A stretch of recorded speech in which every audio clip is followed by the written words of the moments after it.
रसूल पाक सल्लल्लाहु अलैहि वसल्लम एहसास वाले नबी हैं और एहसास हुजूर ने उम्मत का किया, एहसास वाली ज़िंदगी गुजारी।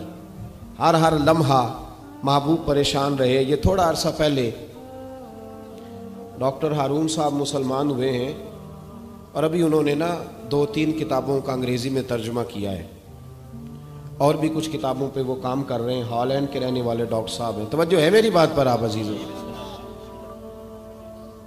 डॉक्टर साहब कहते हैं कि मैंने ये सुना था कि मुसलमान दहशतगर्द हैं, ये बम ब्लास्ट करते हैं। तो मैं जहाँ लफ्ज़ इस्लाम आता था ना वहाँ से मैं थोड़ा बच जाता था, पीछे हट जाता था। लेकिन मेरे मिजाज के अंदर ये बात शामिल थी कि मेरे अंदर अल्लाह ने बड़ा इंसानियत का जज्बा रखा हुआ था। तो मैं एक तंजीम कायम कर रहा था। मेरा ख्याल था कि एक ऐसी जमात बनाऊं कि जो पूरी दुनिया के अंदर इस्लाम, तवज्जो है मेरे अजीज़ों की?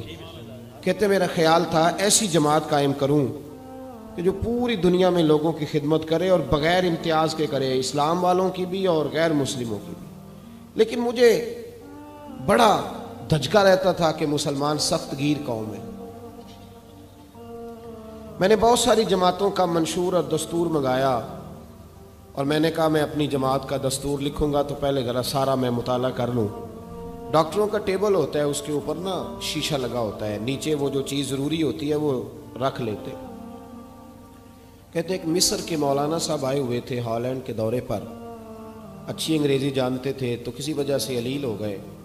मेरे पास वो आए और उन्होंने देखा कि मैं इंसानी हुकूक पर कुछ लिख रहा हूँ, काम कर रहा हूँ। तो वो देख करके मुझे कहने लगे कि डॉक्टर साहब आप कोई तंजीम कायम कर रहे हैं? मैंने कहा हाँ। तो कहते उन्होंने हल्का सा टच दिया, जोर नहीं दिया, और वैसे भी जो हल्की बात होती है वो ज़रा दिल में जल्दी बैठ जाती है। कहते हल्का सा टच दिया, कहने लगे अगर कभी मौका मिले तो मेरे नबी पाक की भी सीरत पढ़ के देखें, बस हल्की सी बात। और वो जुमला छोड़ गए। आला हज़रत फ़ाज़िल बरेलवी अलैहिर्रहमत ने लिखा है ज़रूरी नहीं कि तुम जो कह रहे हो वो मनवा के उठो, लेकिन मैसेज ज़रूर छोड़ दिया करो। जब इंसान के ज़हन में बात होती है ना, यहाँ स्टॉक होता है जब बात का, तो जब वो काम करने लगता है तो एक दफ़ा वो बात सामने ज़रूर आती है। कह दिया करो। उन्होंने कह दिया कि डॉक्टर साहब एक दफ़ा हुजूर की सीरत भी पढ़ लें। कहते हैं मेरे ज़हन में बात बैठ गई। मसरूफ़ आदमी था, ज़्यादा तो नहीं मैं मुताला कर सकता था, लेकिन मैं ना एक दिन 10 मिनट घर में मिले थे तो मैं कंप्यूटर पे बैठा और मैंने कहा कि अंग्रेज़ी में जो किताबें हुजूर सैयद आलम सल्लल्लाहु अलैहि वसल्लम की सीरत की हैं उनको ज़रा देखता हूँ। तो फरमाते हैं कि मैंने नेट पे सर्च किया, पहली हदीस आई और मैं कलमा पढ़ के मुसलमान हो गया। हदीस कहाँ है? सुबुलुल हुदा वर रिशाद में भी है, कंजुल माल में भी है, मुस्नद अहमद में भी है, इब्ने इसहाक में भी है, इब्ने अशाम में भी है, और शायद सीरत की तमाम किताबों में आपको रवायत मिल जाए। नबी पाक सल्लल्लाहु ताला अलैहि वसल्लम की हदीस और रवायत करते हैं हज़रत सलमान फ़ारसी रदी अल्लाह ताला अन्हु, और साथ हैं सैयदना बिलाल हबशी रदी अल्लाह ताला। फरमाते हैं हम ना घर से निकले, हुजूर ने फरमाया ज़रा जल्दी चलो एक ज़रूरी काम है। फरमाते हैं बड़ी तेज़ी के साथ आज रूटीन से हटकर महबूब ने तेज़ तेज़ कदम मुबारक उठाए, तेज़ तेज़, और फरमाते हैं एक गली हमने क्रॉस की, दूसरी गली में जो पहुँचे तो फटे पुराने कपड़े, सादी सी बीबी, और हालत बताती थी कि बेचारी किसी गरीब घर की है। वो सड़क पे खड़ी थी और रो रही थी।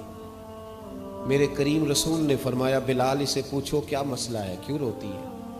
तो हज़रत सलमान अर्ज़ करते हैं मैंने कहा हुजूर मैं पूछ लेता हूँ, आप जाइए, काम बड़ा ज़रूरी है जो निकले, मैं मालूमात करता हूँ। तो महबूब ने फरमाया नहीं, इसके आंसू पूछने से ज़रूरी कोई काम भी नहीं, पहले इसकी दाद रसी होगी, इसे पहले पूछा जाएगा।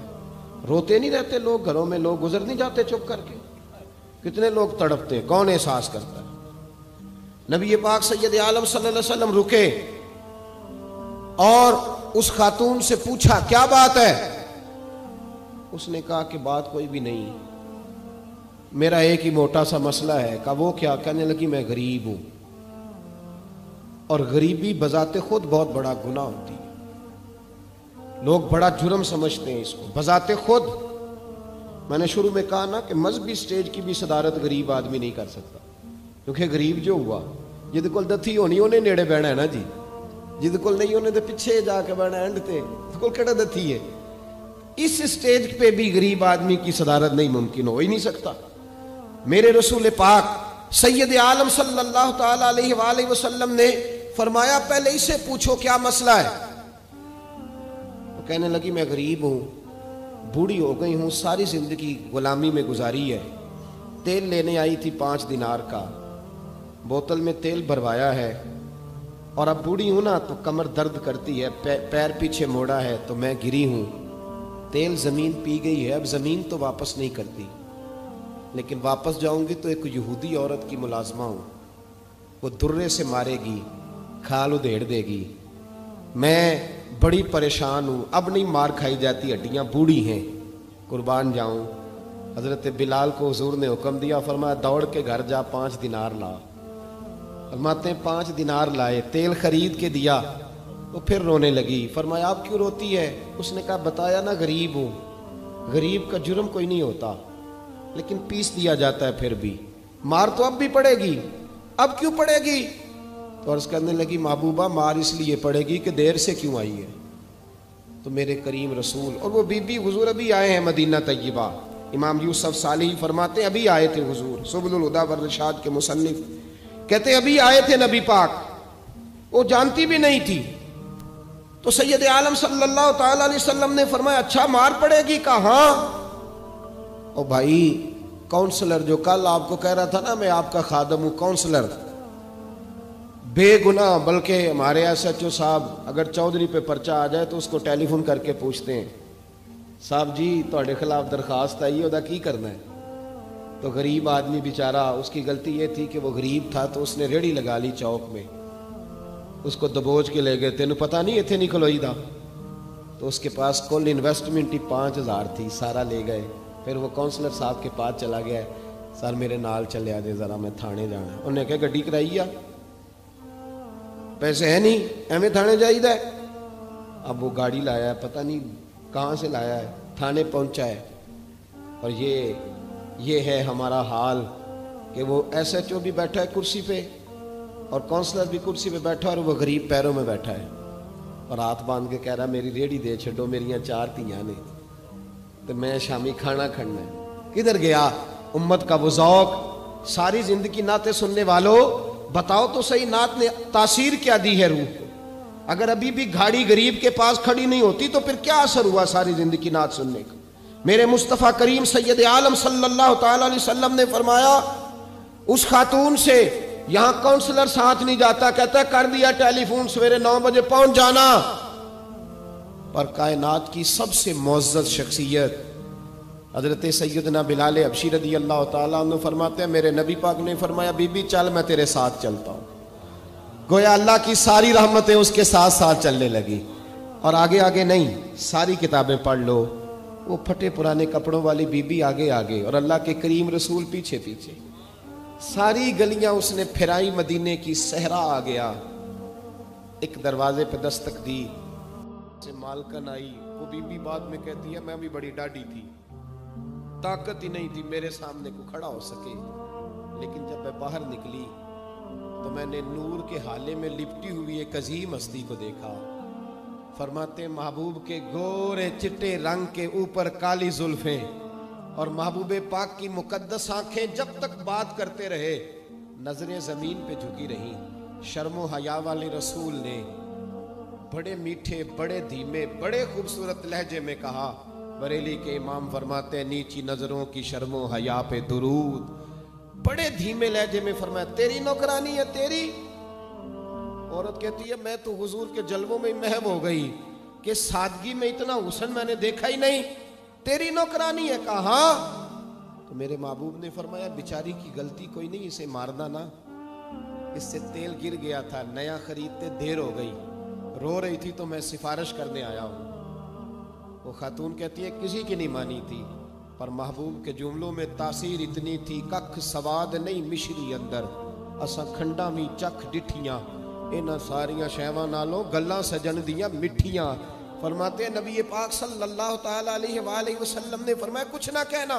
कहने लगी नहीं कहती, मेरा वादा रहा, कुछ नहीं कहूंगी।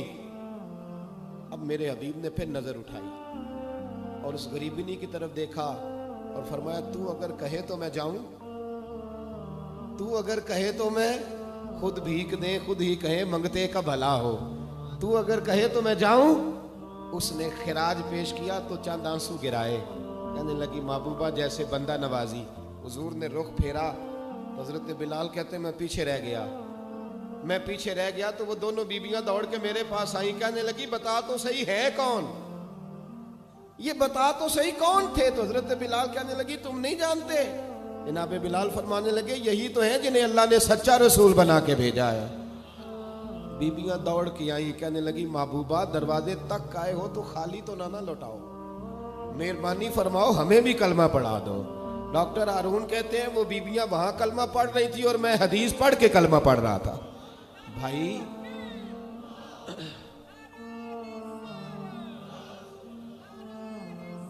अगर दौलत एहसास है ना फिर तू जिंदा है। जो जिंदा होता है उसमें लचक होती है, जो मर जाता है वो अकड़ जाता है। अगर जिंदगी है तो फिर एहसास होना चाहिए। अगर तेरे अंदर जिंदगी है तो फिर एहसास है, और अगर तेरे अंदर एहसास नहीं रहा ना तो फिर जिंदगी जिंदा दिली का नाम है। मुर्दा दिल क्या खाक जिया करते, एहसास से मुरव्वत पैदा कर। थोड़ा सा दाएं बाएं भी देखें, थोड़ा पलट कर भी देखें कि कहीं आपकी जरूरत तो नहीं।